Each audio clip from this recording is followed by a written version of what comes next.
ठीक है, तो आप 2 mg पर kg पर डे के हिसाब से स्टार्ट करेंगे, पेशेंट का रिस्पॉन्स चेक करेंगे। अगर वो 4 वीक्स तक आ रहा है तो हम 1 to 2 week after disappearance of proteinuria भी कंटिन्यू करेंगे।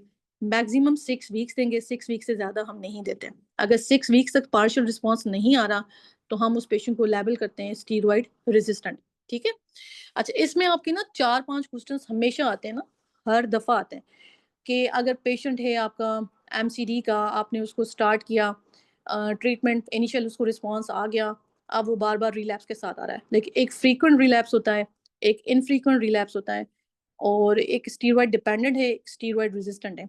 इनके मैं आपको छोटे छोटे डिफरेंसेस बता रही हूँ ताकि आपके बीसीक्यूज क्लियर हो जाएंगे इसमें। अच्छा, फ्रीक्वेंट रिलैप्स कब होता है? जब किसी पेशेंट को 6 मंथ्स के अंदर 2 और मोर देन 2 रिलैप्सेस हो, ठीक है, या 12 मंथ्स के अंदर 4 और मोर देन 4 रिलैप्सेस हो। ठीक है, ये फ्रीक्वेंट होगा। इनफ्रीक्वेंट में आप इसका हाफ कर लें। अगर फर्स्ट 6 मंथ्स में आपके हो रहे हैं वो 1 to 2 हो रहे हैं, और 12 मंथ्स में लेस देन 4 हो रहे हैं। ठीक है। स्टीरॉयड डिपेंडेंट और स्टीरॉयड रेजिस्टेंट। स्टीरॉयड रेजिस्टेंट हमने अभी डिस्कस किया था कि अगर किसी पेशेंट को आपने 6 वीक स्टीरॉयड इनिशियल डोज दिया और पेशेंट को रिस्पॉन्स नहीं आया तो वो स्टीरॉयड रेजिस्टेंट हुआ। और स्टीरॉयड डिपेंडेंट में ये होगा कि पेशेंट को आपने स्टीरॉयड दिया, रिस्पॉन्स आ गया, डिसअपियरेंस ऑफ प्रोटीन यूरिया हुआ, आपने जब उसका ट्रीटमेंट स्टॉप किया, after stopping the treatment 2 weeks के अंदर उसको दोबारा रीअपियरेंस ऑफ प्रोटीन यूरिया हुआ। अब आपको यहाँ 2 वीक्स याद करने के, डिपेंडेंट में 2 वीक्स का ड्यूरेशन के बाद रीअपियरेंस होता है, और अगर आप रिलैप्स करेंगे तो उसमें फिर 1 मंथ के बाद होता है।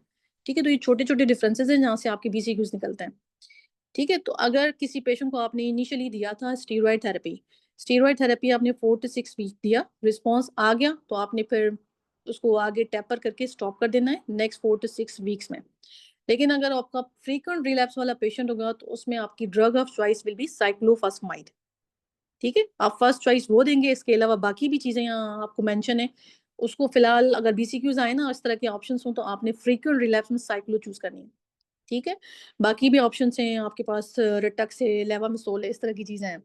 लेकिन अगर आपके पास इनफ्रीक्वेंट रिलैप्स है, लाइक पेशेंट एमसीडी बचपन में हुआ था, आप कह रहे हैं 5-10 साल बाद पहला उसको रिलैप्स हुआ है, उसमें फिर आपने जैसे इनिशियली ट्रीट किया था विद स्टीरॉइड, सेम रीट्रीटमेंट करेंगे with same dose and duration. ठीक है, समझ आ रहा है जो मैं पढ़ा रही हूँ? कोई बोल नहीं रहा?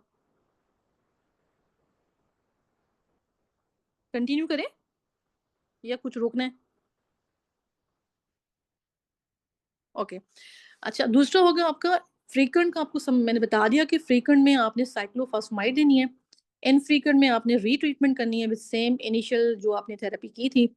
स्टीरॉयड डिपेंडेंट जब कोई पेशेंट होगा ना, कि पेशेंट को डिसअपियर हुआ, फिर 2 वीक्स के बाद दोबारा प्रोटीन यूरिया होना शुरू हो गया, तो ये स्टीरॉयड डिपेंडेंट में आपका रिटक्सीमैब, ठीक है, वो आप देते हैं। रिटक्सीमैब के वही आपके टू डोजेज होंगे, 1 ग्राम के 0 and 15 डे पे हम जैसे लगाते हैं। ठीक है, तीसरी चौथी बात तो आपको ना याद करना है कि स्टीरॉयड रेजिस्टेंट, आपने 6 वीक्स थेरेपी दी, पेशेंट को रिस्पॉन्स ही नहीं आया, तो स्टीरॉयड रेजिस्टेंट में एक तो आप जीन जीन भेजेंगे, जीन इवैल्यूएशन कराएंगे, किडनी बायोप्सी करेंगे, और उसके बाद आप सीएनए देंगे। ठीक है, ये 4 एमसीक्यूज आते हैं, इनमें से 1-2 हमेशा आता है कि फ्रीक्वेंट में क्या दें, इनफ्रीक्वेंट में क्या दें।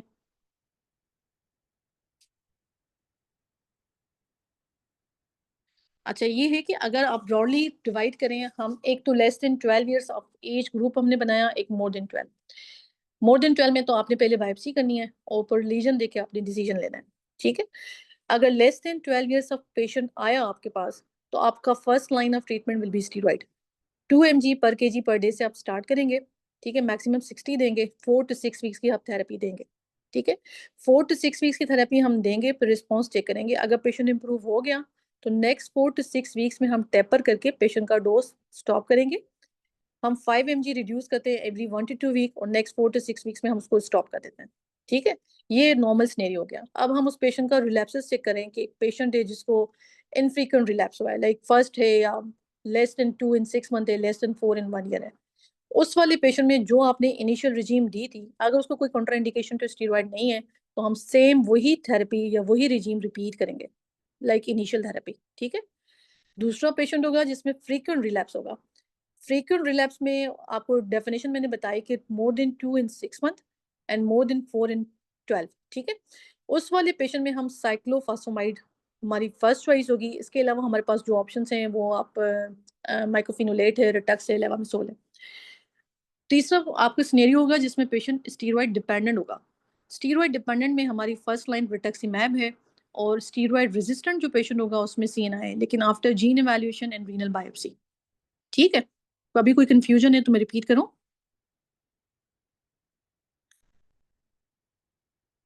अच्छा, फिर हमारा रिस्पॉन्स जो होता है ये आपका एक इसमें लॉ भी आया हुआ है ना, मेंडेलियन लॉ जो है कि कितने परसेंट पेशेंट जो होते हैं वो आपके रिस्पॉन्सिव होते हैं स्टीरॉइड पे, कितने नहीं होते हैं। तो रिस्पॉन्स आपका देखना होगा तो आप 95% रिस्पॉन्डर होते हैं, 5% रेजिस्टेंट होते हैं। ठीक है? और इसके अलावा आपने याद करना है कि कितने, आपसे पूछा जाता है कि रिलैप्स कितने पेशेंट्स में होता है।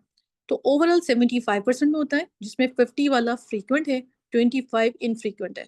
तो ये फ्रीक्वेंट प्लस इनफ्रीक्वेंट 75 होता है और 25% में रिलैप्स नहीं होता, नेवर रिलैप्स। ठीक है? तो ये आपने पहले वाला जो पढ़ा था हमने, वो हमने पीडियाट्रिक ग्रुप पढ़ा था। ये मैंने अभी आपको जो फाइन किया है ना कि फर्स्ट लाइन आपने रिलैप्स में साइक्लोफॉस्फामाइड देनी है, फ्रीक्वेंट में, डिपेंडेंट में आपने रिटक्स देनी है। अच्छा, ये आपके जो क्वेश्चन है ना, ये मैं एंड में देखती हूँ, फिर मैं आपको बताती हूँ। सिंड्रोमिक फीचर्स में हम सब में नहीं करते हैं, हम बायोप्सी करते हैं। अच्छा, इसके अलावा इस टेबल में देखें, ये डेफिनेशन से छोटी-छोटी आपको नेफ्रोटिक सिंड्रोम पता होना चाहिए कि आपका प्रोटीन यूरिया एडल्ट में मोर देन 3.5 ग्राम हो विथ लो एल्ब्यूमिन। ठीक है? और पीडियाट्रिक एज वाला हमने डिस्कस किया था कि 150 mg पर केजी से ज़्यादा हो, 40 मिलीग्राम पर आवर पर मीटर स्क्वायर से ज़्यादा हो, या फिर डिप्स्टिक पे 3 प्लस हो। अच्छा, कंप्लीट रिस्पॉन्स की ना तीन आपने रट्टे लगा देने जीएन में, तीन जगह पे ना कंप्लीट रिस्पॉन्स का प्रोटीन यूरिया का जो थ्रेशोल्ड है वो डिफरेंट डिफरेंट है। नॉर्मली हम कहते हैं डिसअपियरेंस ऑफ प्रोटीन यूरिया हो तो वो कंप्लीट रिस्पॉन्स होता है। तो एमसीडी में एंड मेम्ब्रेनस नेफ्रोपैथी में लेस देन 0.2 ग्राम पर डे होना चाहिए, तो कंप्लीट रिस्पॉन्स है। ठीक है? मेम्ब्रेनस में एंड एमसीडी में शुड बी लेस देन 0.2, एफएसजीएस में should be less than 0.3 gram per day, and lupus में लेस देन 0.5 ग्राम पर डे। ठीक है? ये इन तीनों के डिफरेंसेस हैं, बाकी पार्शियल में सब में सेम है। तो जो जो आपका जहाँ से स्कर हो रहा है ना 0.2, 0.3, 0.5, पर उधर से आपने 3.5 तक लेके जाना है। ठीक है? तो आपने एमसीडी और मेम्ब्रेनस का लेस देन 0.2 याद करना है, एफएसजीएस में less than 0.3 gram in 24 hours, and आपका ल्यूपस नेफ्राइटिस में लेस देन 0.5 ग्राम इन 24 आवर्स। ठीक है? ये तीन इसके डिफरेंसेस हैं कंप्लीट रिस्पॉन्स के डिफरेंट जीन्स में। तो ये आपको याद होने चाहिए, इसकी इस पे बीसीक्यूज भी आते हैं, एग्जामिनर्स पूछते भी हैं। स्टीरॉयड सेंसिटिव नेफ्रोटिक सिंड्रोम क्या होगा कि अगर पेशेंट आप स्टीरॉयड दे रहे हैं, उस पर रिस्पॉन्स हो रहा है विद इन जो भी उसका लिमिट ऑफ ड्यूरेशन है उसमें। स्टीरॉयड रेजिस्टेंट में अगर पीडियाट्रिक पेशेंट है तो 6 वीक्स पे नो रिस्पॉन्स, एडल्ट होगा तो 4 to 16 वीक्स में अगर रिस्पॉन्सिव नहीं होगा। ठीक है? अच्छा, इसके अलावा आपका होता है स्टीरॉयड रेजिस्टेंट, हमने कर लिया था। इनिशियल रिस्पॉन्डर आपको जल्दी रिस्पॉन्स आ जाता है within 4 week, late responder में 6 वीक्स तक आता है। सीएनआई रेजिस्टेंट हम कब बोलते हैं? अगर किसी पेशेंट को आपने एटलीस्ट 6 मंथ्स सीएनआई दिए और पेशेंट को रिस्पॉन्स इवन पार्शियल भी नहीं आया, तो वो हम सीएनआई रेजिस्टेंट बोलते हैं। एक टर्म होता है जिसमें स्टीरॉयड एंड सीएनआई दोनों रेजिस्टेंट होते हैं। ठीक है? उसमें हम कहते हैं कि वो मल्टी ड्रग रेजिस्टेंट है।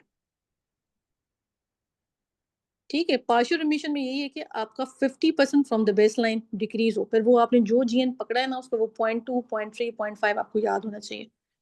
क्या रिपीट करना है?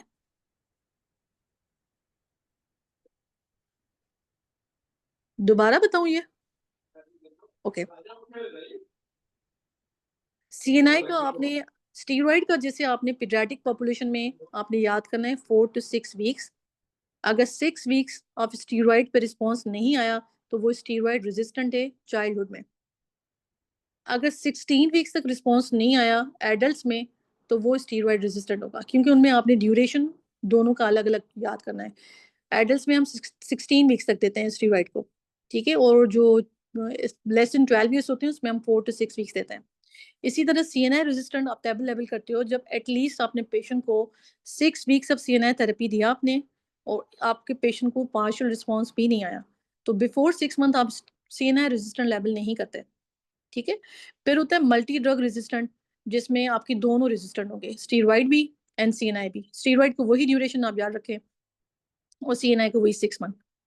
ठीक है? और रिलैप्स में ये होगा कि रीअपियरेंस ऑफ प्रोटीन यूरिया हो, पहले पेशेंट ने एटलीस्ट कंप्लीट या पार्शियल रिमिशन अचीव की हो, उसके बाद पेशेंट ने अचीव कर लिया, स्टेबल हो गया, उसके बाद उसको रीअपियरेंस ऑफ प्रोटीन यूरिया हुआ, तो वो फिर रिलैप्स होगा। नेक्स्ट करें। जी, आपने टेपर के पहले 4 टू 6 वीक्स दे दिया 2 एमजी पर केजी के हिसाब से। फिर जब आपने नेक्स्ट 4 टू 6 वीक्स आना है ना, तो उसमें आपने टेपर ऑफ करना है। तो आपने 1.5 एमजी